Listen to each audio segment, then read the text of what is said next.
एक बार की बात है, एक पति था और पत्नी थी। दोनों बहुत प्रेम करते थे एक दूसरे से। नारी पतिव्रता धर्म का बड़ा ही अच्छे से पालन करती थी।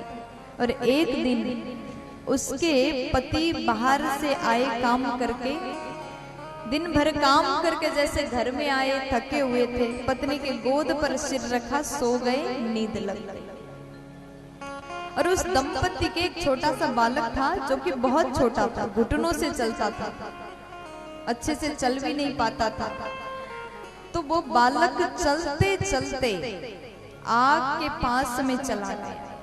वही अग्नि कुंड था, आग जल रहा था। जैसे आग में पहुंच गया, पत्नी सोचती है कि अगर मैं उठ करके जाऊं तो ये पति का नींद खराब होगा। दिन भर काम करके आए, थके हुए, सो रहे गोद में, तो कैसे उठ के जाऊं?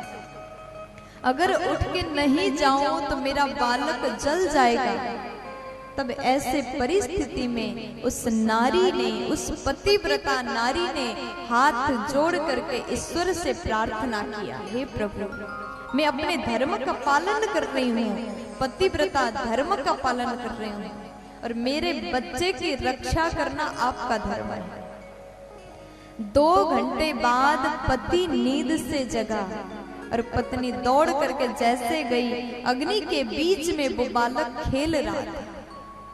जैसे बालक को निकाला तो बालक को कुछ भी नहीं हुआ था, अग्नि भी शीतल हो गई, बिल्कुल ठंडा हो गई। भगवान कहते हैं पतिव्रता नारी में इतना शक्ति होता है। ऐसी पतिव्रता नारी के सामने अग्नि को भी झुकना पड़ा।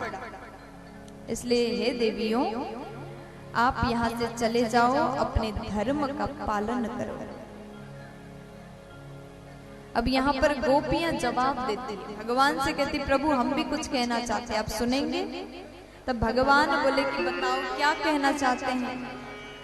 तब आज गोपियां कहती है कि हे प्रभु, एक पति था और एक पत्नी थी।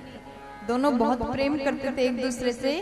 पत्नी पतिव्रता धर्म का बड़ा ही सुंदर पालन करती थी, और एक बार उसके पति थोड़ा दूर जा रहे थे, 10-15 दिन के लिए विदेश जा रहे थे।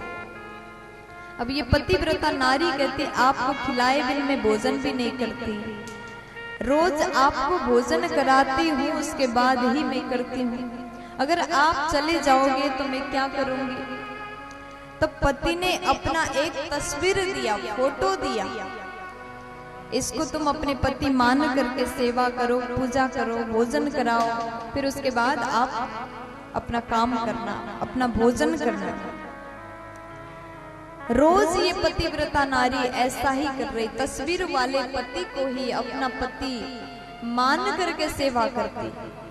और एक दिन तस्वीर वाले पति का सेवा कर रही थी, इतने में असली पति आए और दरवाजा बजाया।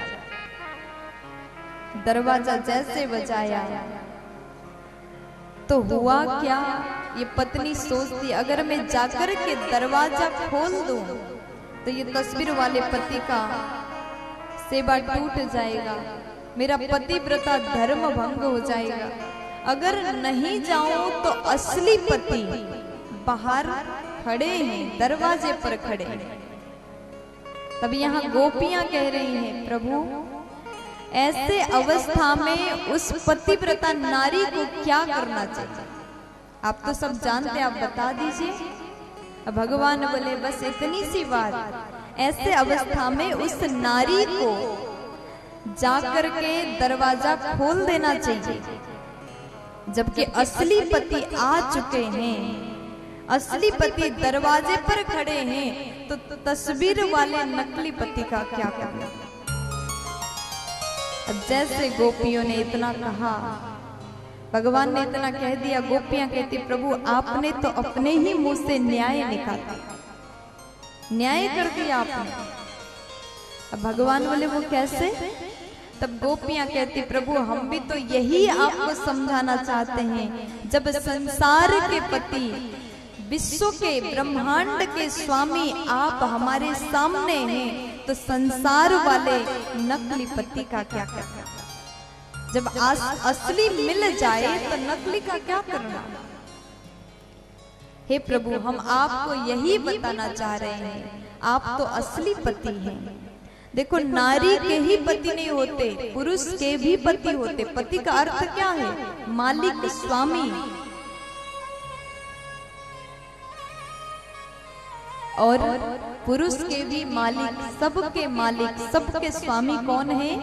भगवान है, श्रीमन नारायण है। आज गोपियां कहती, जब आप असली पति मिल गए तो संसार वाले नकली पति का क्या करना?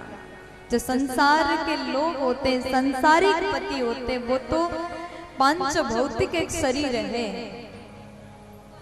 जिस प्रकार से एक खिलौने में आप बाजार से खिलौना खरीद के ले आओ और उसके भीतर अगर बैटरी है तो वो चलेगा, उसके भीतर अगर बैटरी है तो बोलेगा भी। और जैसे अंदर से बैटरी को निकाल दिया जाए, वो बिल्कुल एक जगह पड़ा रहेगा, न बोलेगा न चलेगा, कुछ नहीं करेगा।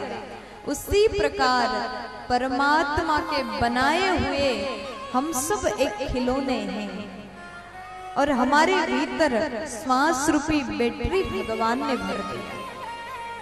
और जिस दिन ये श्वास रूपी बैटरी निकल जाए, खत्म हो जाए, उस दिन ये शरीर एक मुर्दा कहलाएगा, सब कहलाएगा, पर तो एक शरीर ही कहलाएगा। इसलिए संसार के तो सब मनुष्य नकली है, असली केवल परमात्मा है। ये जीवन में, ये संसार के मनुष्य सब अनित्य है, नित्य केवल भगवान है। प्यार से बोल दीजिए ना।